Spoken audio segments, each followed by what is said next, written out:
যেন এক ব্যক্তির কাছে রাসূল সাল্লাল্লাহু আলাইহি সাল্লামের কিছু ঋণ ছিল। লোকটি নির্দিষ্ট সময়ের আগেই ঋণ পরিশোধের জন্য তাড়া দিতে লাগলো।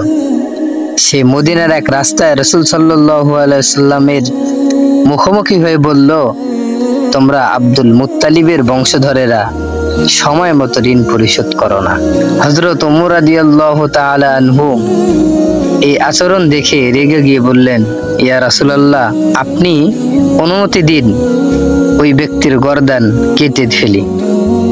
নবী সাল্লাল্লাহু আলাইহি সাল্লাম বললেন, হে ওমর, আমার এই ব্যক্তির জন্য অন্যরকম আচরণের প্রয়োজন ছিল।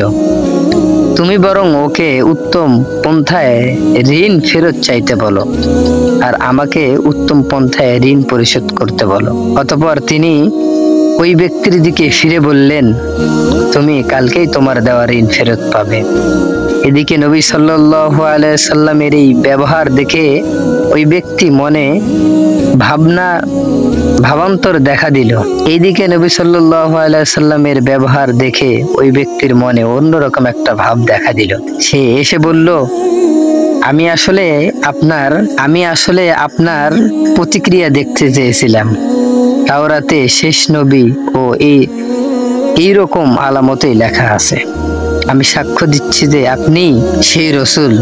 এই বলে সে ইসলামের ছায়াতলে চলে আসলো।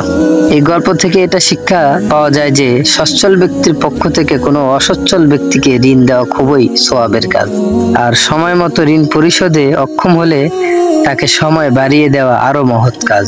তবে সময় হওয়ার আগে ঋণ পরিশোধের জন্য তাড়া দেওয়া এবং কটূক্তি করাই ঋণ দেওয়ার সওয়াব কমে যায়।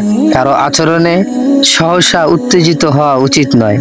ধৈর্য ও সহনশীলতা কখনো কখনো অকল্পনীয় সুফল বয়ে আনে। এই জন্য কোনো সময় কারো সঙ্গে খারাপ ব্যবহার করা উচিত নয়।